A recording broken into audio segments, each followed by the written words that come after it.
Welcome to the course. So my name is Erik Ström.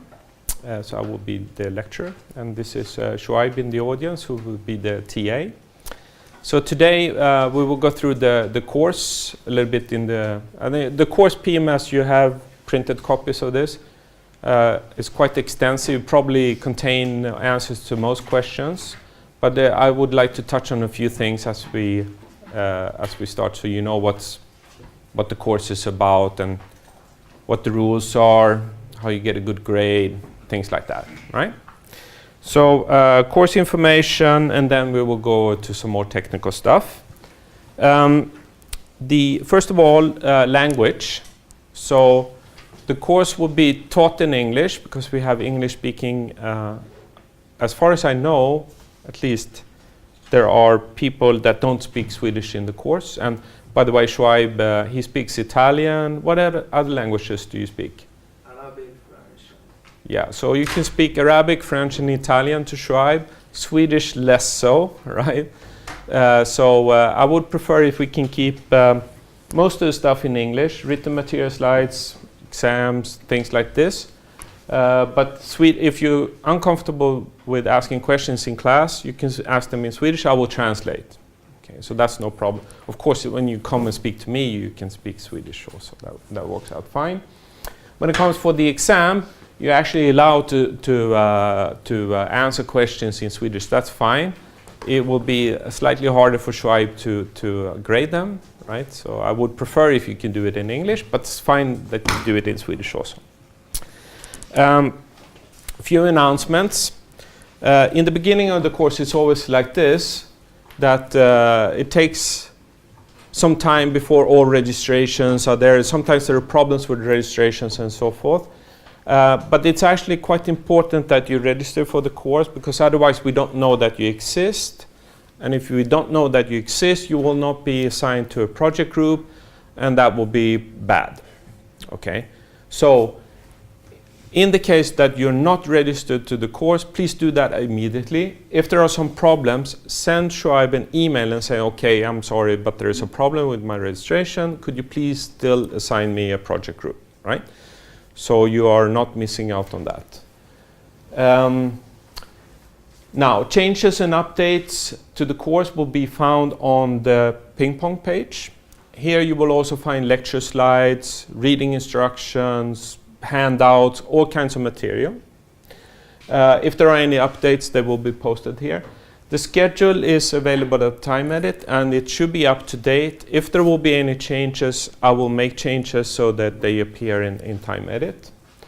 Slides, again, will be available at the course website. So if you go to the ping pong site, in the week plan, if you scroll down, there will be a table where you can have where you find copies of the slides, or you go to the document page and you find them there too. If you want to send me an email, then please include this into the email so I can. I reached actually a special milestone in my inbox during the weekend when I had 10,000 unread emails in my inbox.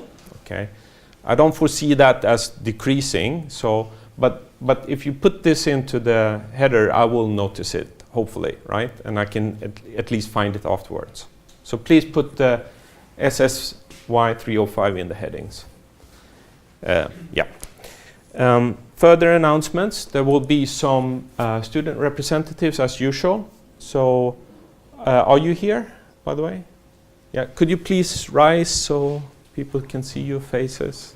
Sorry for this embarrassing, right? Yeah, please rise, yeah, don't be shy. Okay, so Noel, Emil, Måns, and Kasper, please come and see me in the break. We will schedule meetings and so forth. Okay, so these are the people that you can give feedback to on the course if you don't dare to give it to me or Shoaib. We're nice people, so we're not going to be angry with you if you have feedback on the course, but if you prefer to go through the student representatives, please do so. Again, lectures will be videotaped and put out on ping pong, you will find it in a YouTube channel also.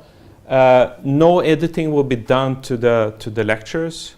So whatever errors that are in the lectures will still be there for all eternity. It's kind of embarrassing, actually, because sometimes I say, like, it goes vertically and a point horizontally, right? So it's completely opposite to what I wanted to say, right?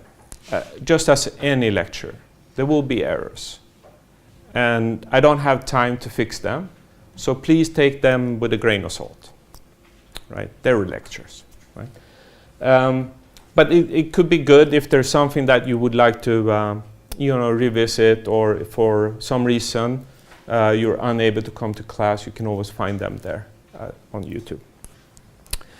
Course material. So the most important thing is that we have a new textbook this year compared to last year. So this is it happened rather quickly because I was told just before Christmas that the old book was out of print. So they refused to sell it anymore. Of course, there are many copies floating around, and if you have a copy, you can still use it. But I will use all terminology and all reading instructions and so forth will be updated with the new book. So I like the new book better than the old book. So that's the good news, right? So I think it actually will improve the course quality, right? I don't know, has anybody bought it? Is it this one? Yep. You found it at Cremona, or you bought it? I bought it online, but I don't know where I bought it. I think it was at Lidl or something. Yeah, okay. How much did you pay? 1,200. Okay. I was promised a price around 700 at Cremona, just so you know. That's all right. Yeah, but you got a hard Hard cover. Yeah, exactly. But So it's, I have a tip. On Bokus, yeah, it's 600. there we go. Right. Even better. Even better. Yeah. So it should be the 5th edition, and then there is this global or international edition. There is a US edition, which I think is the only thing which differs is it's more expensive in the US, right? Maybe there's some other material also. Otherwise, it's please get the global, the 5th edition, the global version. There is a website where you can find, there's some, it's 1,200 pages or something like this, and still there are, a number of appendices to this book. You find them online at this site. You will also find an errata, some other resources and things like this. Okay, in addition to this, there will be handouts available at Ping Pong for your own printing. And if you want to look at some other books, these are some recommendations.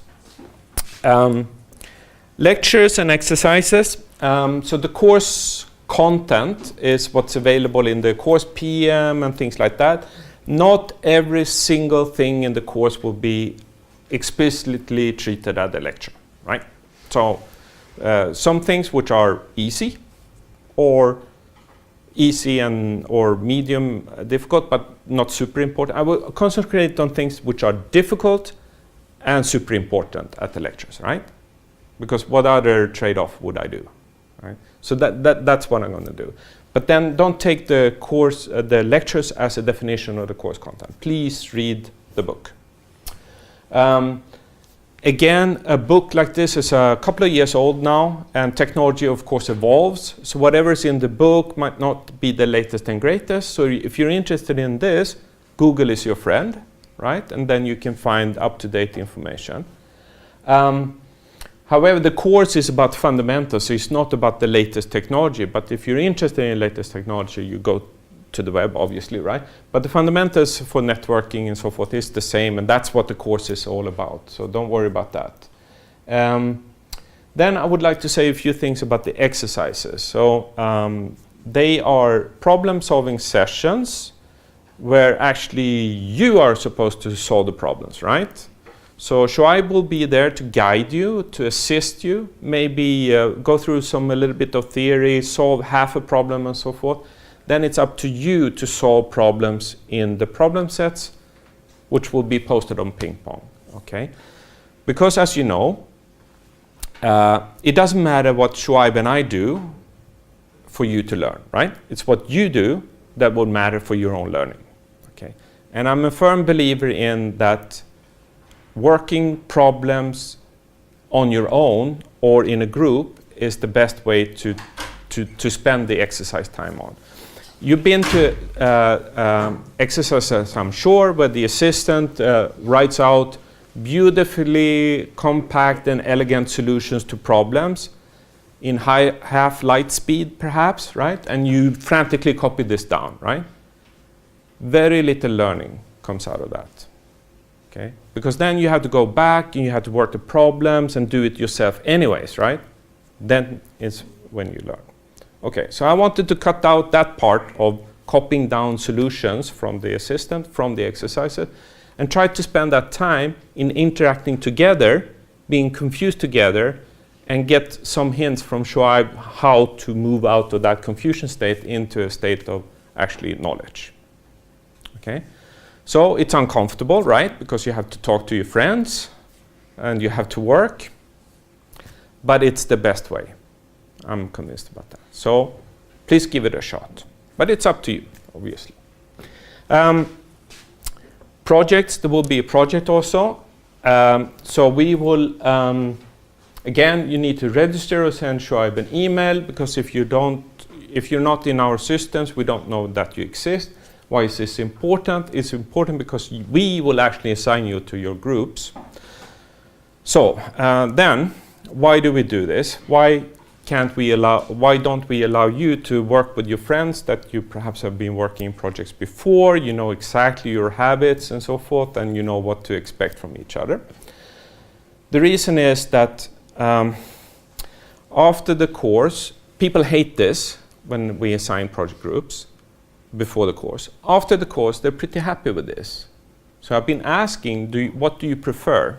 And the consistent view after the course is that people found this to be useful. Okay.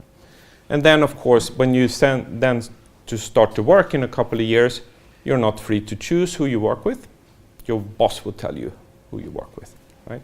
So it's a little bit of practice for this. Okay. So we will, and then it's also like this, that there are some people from other programs in this course. I mean, in the sense that most of you are electrical engineering students, but there are some other.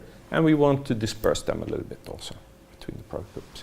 Okay, so we will do this, right? And you will like it afterwards, most of you. So groups will be assigned and announced on Thursday. Okay. There will be a kickoff meeting next week. Shoaib will call you to that. And then go through, startup phases of the project. Carried out in groups of 3 people. So that's, we want 3 in a group. Okay, obviously, if the number of students is not divisible by 3, there will be a group of 2, right? Maybe 2 groups of 2. But 3 students seems to be good size. Project descriptions available soon on Ping Pong. Concentration on the project, there is office hours with Shoaib, Thursdays between 3 and 5. Maybe if you're nice to him, you can negotiate other times also. There is a project topic, more about that later on. It's in 4 weeks, so we can take that in the future.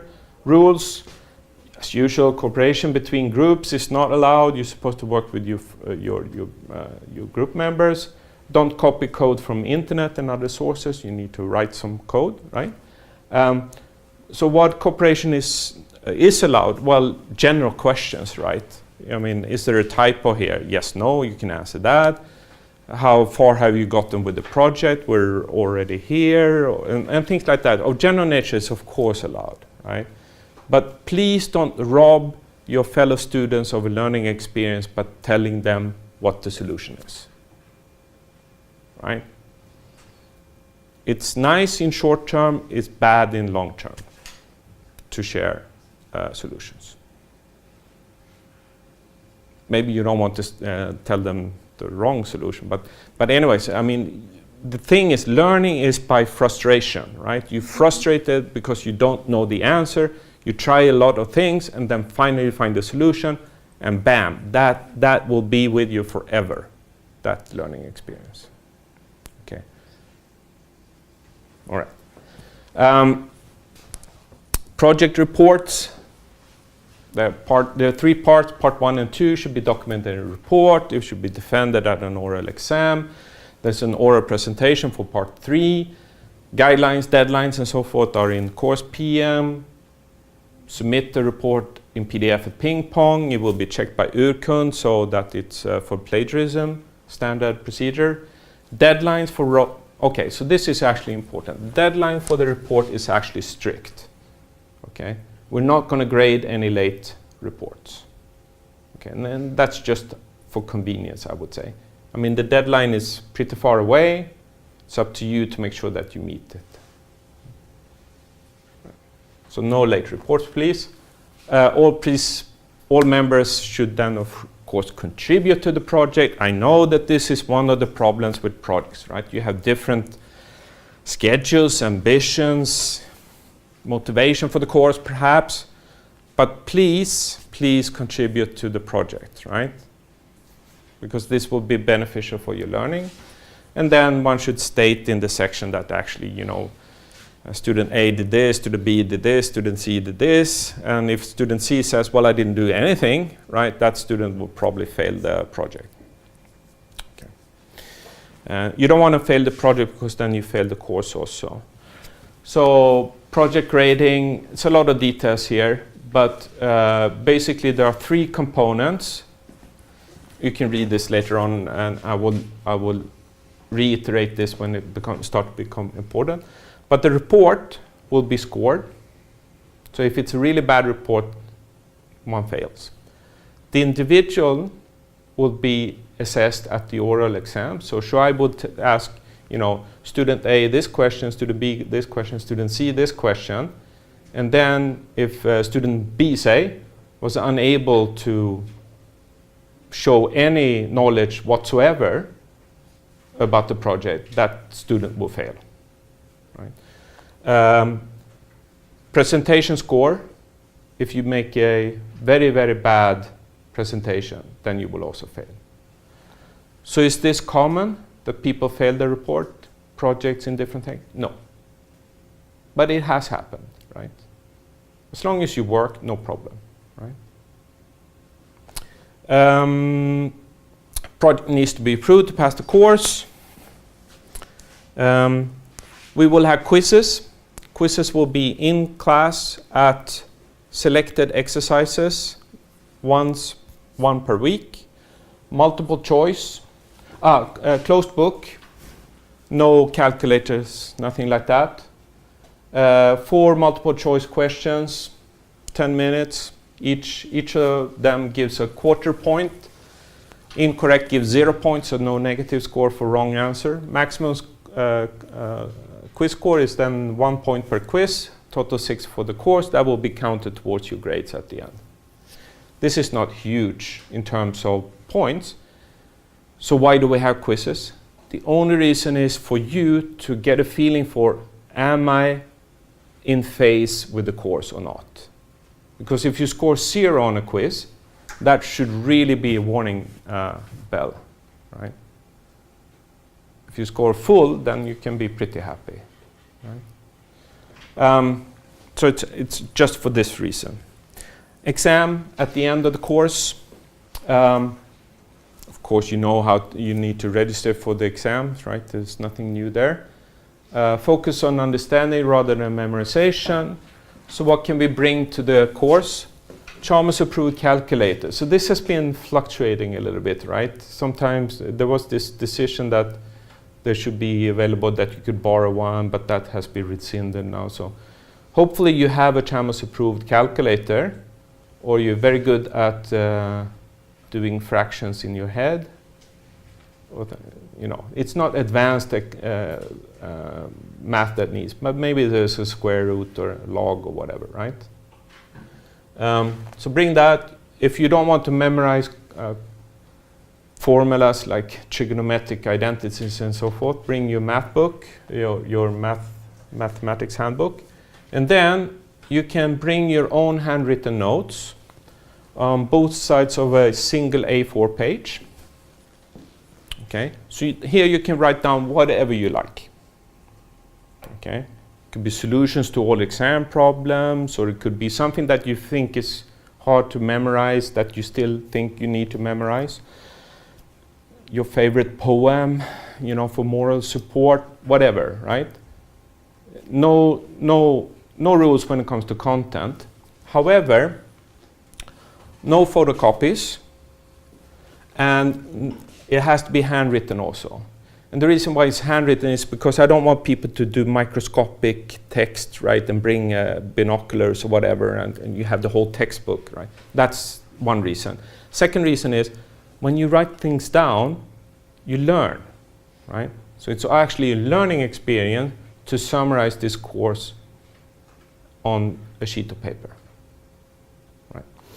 Okay, 4 problems, maximum score 48 points. You need to pass the course, 20 points for that. At the end of the course, it's time to assign grades. Okay, so how's that going to be done? The final grade is based on the points which are accumulated, and you can accumulate points from exam, project, and quizzes. Okay, so these 3 things.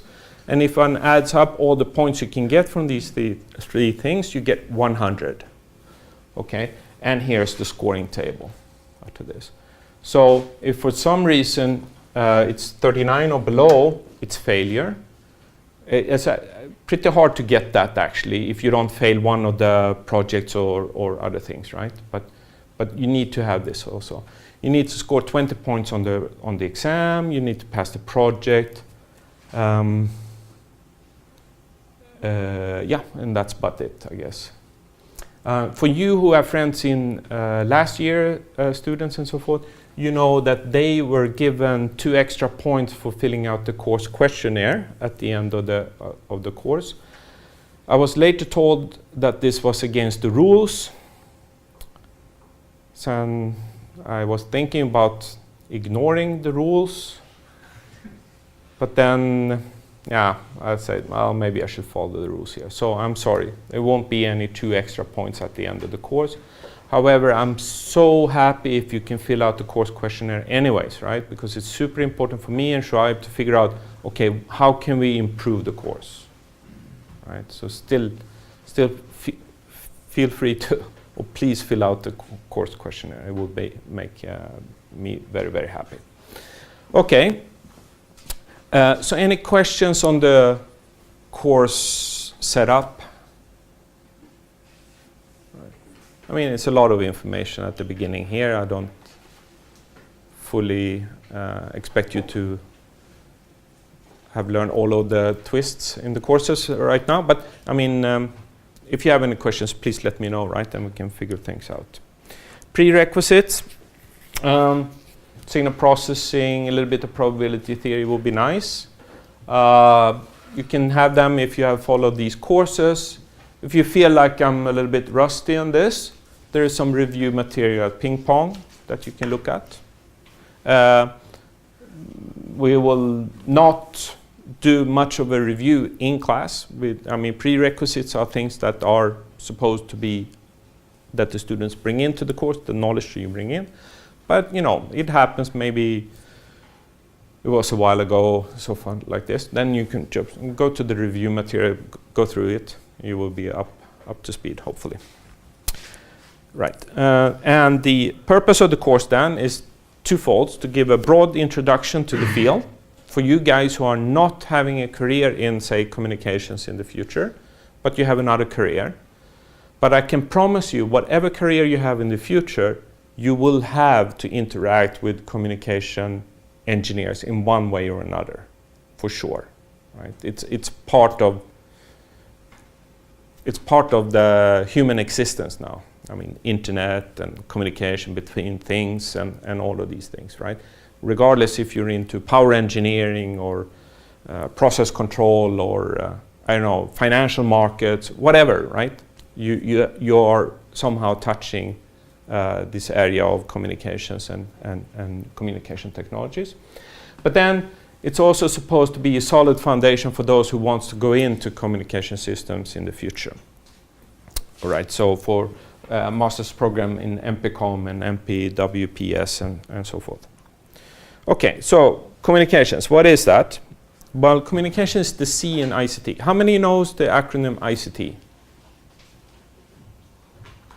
No one? Information and communication technologies, right? It's the bedrock of human existence now, actually. And why is this? Well, you use these ICT things in many, many disciplines in one way or another. Smart grid, for instance. Smart grid, what is that? It's the intelligent production, distribution, and use of electrical energy, right? So today, the grid, the power grid, is not super smart, which means that there are a lot of losses, okay? And that's not sustainable, right? I heard on the radio today that there is some problems in maybe supplying certain regions in Sweden, Mälardalen in Skåne, for instance, with enough power to sustain industry and population in the future, right?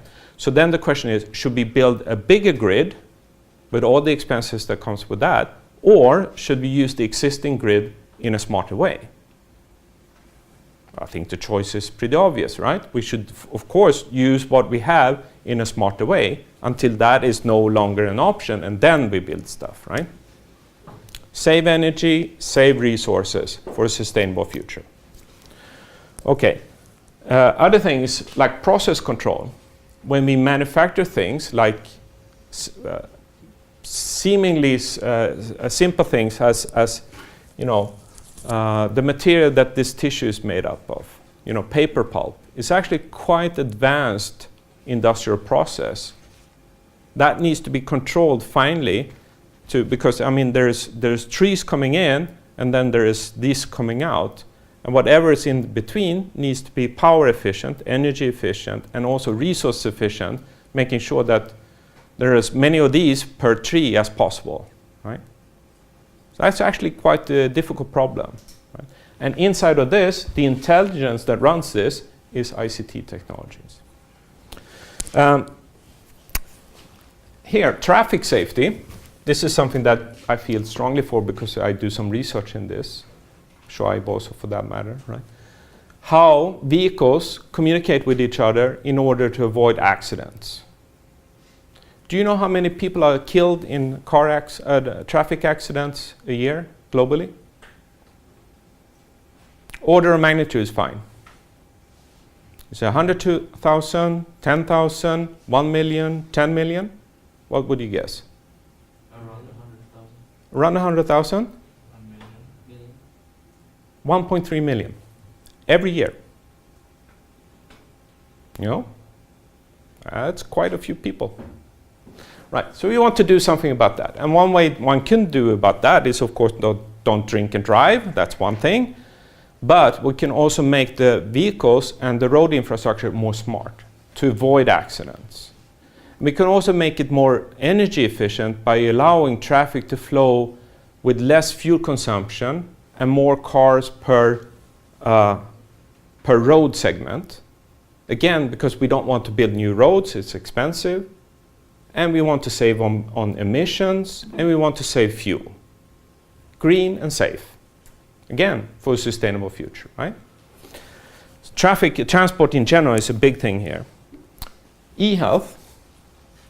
We are getting, as a population, older and older, which is great. But we also get more and more need for assistance as we get older, right? So people are basically sick at the end of their lives. It's sort of part of nature. And we need to care for these people. Well, I'm soon to be cared for, maybe. But anyways, how do we do that in an efficient and humane way? And one way to do is to use, for instance, that you can stay at home rather than in a hospital for a longer period before you need 24/7 human assistance constantly, right? Maybe you can be monitored at home, your life signs, if you're feeling well, if you need to eat, whatever, right? Things that we can do at home rather than in the hospital. We have guest lectures on all of these 4 things. Actually, I will be lecturing this, but we have 3 guest lectures later on that will talk about these things, what the challenges are, and how one possibly see communications as a part of the solution for these problems. Okay, and of course, we should not forget that the internet is inside everything, right? The mobile internet that we use every day in many different ways. Right? So, so we did this little bit of a motivation why communications is important. Let's go into to see what we're actually going to cover in this course. And what we will cover in this course is a situation where we need to communicate some data. So in this particular case here, we have 3 green cars here. And suppose the leftmost car here would like to communicate some information to the rightmost car here. So this is the logical flow of information. So I don't know what that could be. Maybe it could be, for instance, like, look out, there is a slippery road conditions, or you know what, there's a lot of traffic here, maybe you should take another route. Some information, we don't know, right? But essentially there is a computer program which runs here that has some data that some other computer program that runs here would like to know, would like to get. Okay, so this is the logical flow of information. Now the physical flow of information, actually, maybe it's like this. Okay, so suppose that this is some type of radio transmission, which seems reasonable since there's moving vehicles here.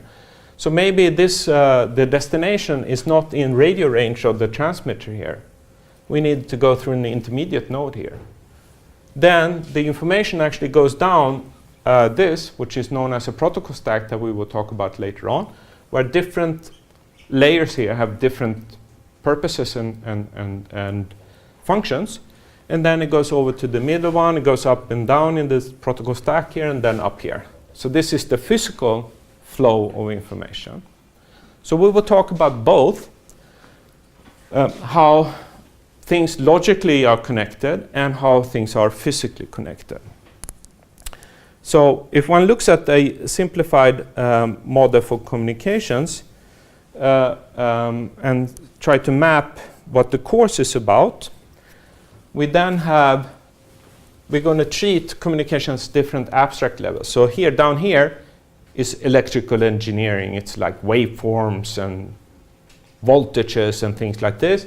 Up here, it's like, you know, sending a web command or something like this. It's on a high abstraction level. So we will treat different abstraction levels of communications as we go around from the beginning to the end of the course. And we will do it essentially in this way. We will start at a high abstraction level and then rather quickly go down into the basement where all the nitty-gritty things happens. And then we will be in the basement a little bit, talk about how things are done under the hood, and then work ourselves up in the abstraction level as we pass the course. So we can can typically teach a course like this, top down or bottom up. And here it's like top, bottom, top, sort of. Right? There are other courses at Chalmers that also teach the higher layers to more substantial degree than what we would do here in this course. There is this course EDA 340, I think, which is a computer engineering program that teaches this. If you're interested in more high layers, you could do this also. Okay, so let's get on with it, right? And before we get on it, so basically I've stolen a lot of material from the book and from other sources and so forth. You're free to use it as you like. I probably don't own copyright of everything here, but if we keep that private, we can sort of work with that, right? But of course you cannot put this in a book and sell it. Nobody would buy it for the first, and second, you would violate some copyright things, right? So don't do that. So let's start with technology here, okay? So let's start to talk about the top layer abstractions here. By the way, if I go too fast or too slow, just let me know, right? If I go too slow, I see that you start to look at your phones. That's one cue. And if I go too fast, you start to look at your phone, so that's a second cue. So I don't know which one it is, right? But if you can somehow tell me in the break, this is going too fast or this is going too slow, that would help me to adjust my pace for your benefit. Because again, I'm not here for myself, I'm here for you guys. All right, but services, applications, and architecture. So let's talk a little bit about these. A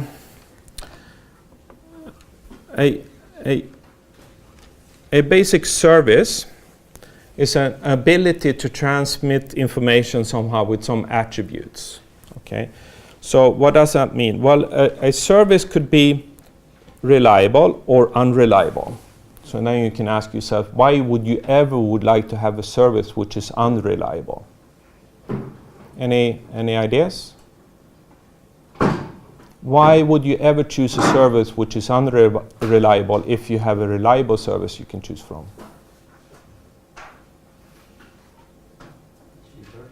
Cheaper. There we go. Cost is one thing. And there could be other things which are that you trade reliability for. So for instance, reliability, you probably get that at the expense of delays. So yeah, if you have something that needs to be transferred quickly, then maybe you can be content with an unreliable service. Okay, and then they could be stream-based or block-based. We talk much more about this later on. So basically, it's if you send a packet of information, that's the entire information you would like to send. Or if you have a prolonged session where you want to send a stream of data and you don't know when it's going to end, you need different types of communication services to enable this. Applications are something that use basically a piece of software that uses the services, communication services, to provide some functionality. So it could be like email, web browsing, or telephone.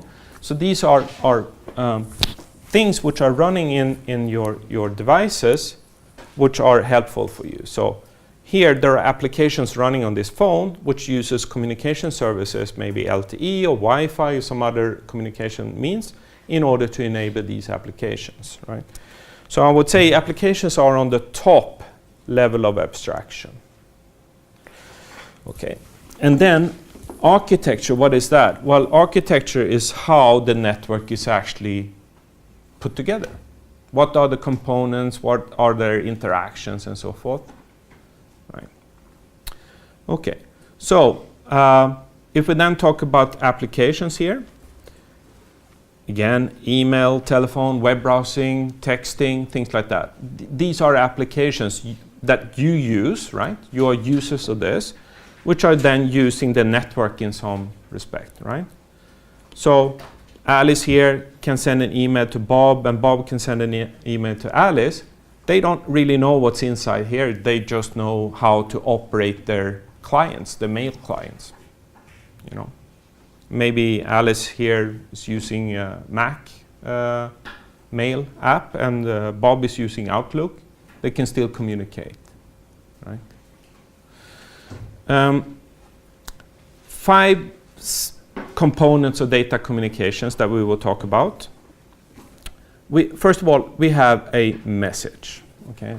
So the message is a bunch of bits, okay, of unspecified size. It could be varying size, or it could be fixed sized, it could be many bits, like for instance, a download of a Netflix movie, or it could be few bits if it's, say, a tweet. There are huge ranges here, right? But anyways, it's some type of digital information, right? So it's ones and zeros, okay?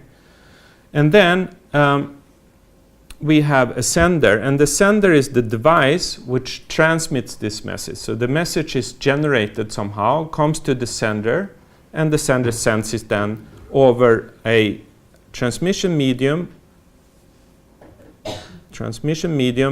to a receiver. And the transmission medium here could be, you know, any physical medium you like. Could be fiber optic cable, could be some, could be thing like this, for instance, like a twisted pair cable, or a radio channel in your Wi-Fi, whatever.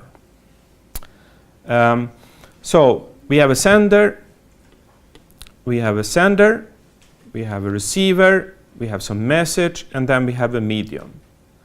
But we also need some rules, okay? And that comes into the very important thing with the protocol. Okay, a protocol is a set of rules that governs this transmission. Okay, basically it's like this: if the sender is sending some message in form of bits here, how should these bits be interpreted? Okay, there must be some rule which is understood by the sender or transmitter that these bits have a certain meaning, right? So for instance, if we just want to send a number, say, a 4-bit number, so should the first bit be the most significant bit or the least significant bit? We need to agree upon this, okay? So there are certain rules that must be in place here. More other rules that should be in place here is that if the message is sent, should the receiver send a receipt of this or not, right? An acknowledgement that the receiver has received this data. Should that be a part of the rules or not? Sometimes this is very helpful, and sometimes it's not so meaningful, right? And there are many, many other rules. For instance, what's going to happen if this message is lost somehow during transmission? How should we recover from this? Okay. So as you will see, we will talk a lot about protocols in this course, and protocols doing different things at different layers in the protocol stack, as we will see later on. Okay, so then the network, what is that? Well, again, Alice and Bob, they want to communicate. They work with their email clients, say, but they are typically unaware about what's going on under the hood. I mean, what's going on in the network here is of no particular concern for Alice and Bob. They just want to send their emails, right? But of course, this needs to be somehow built up to enable these email clients at Alice and Bob to be able to communicate. So inside the network, we have different boxes of different sorts. There are routers, servers, switches, multiplexers, hubs, modems, and it's an endless list of names here. And I will say already now that the terminology in the field is not super crisp, in the sense that what some people call a switch, some people would call a router, right? And you know, what's the difference between a switch and a hub and a modem, a multiplexer, and so forth? It's kind of fuzzy, right?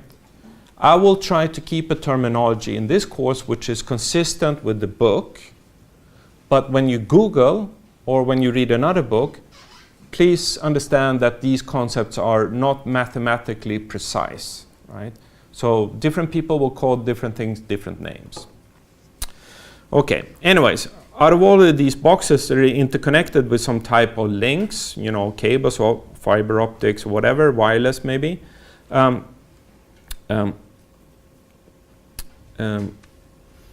Oops, sorry.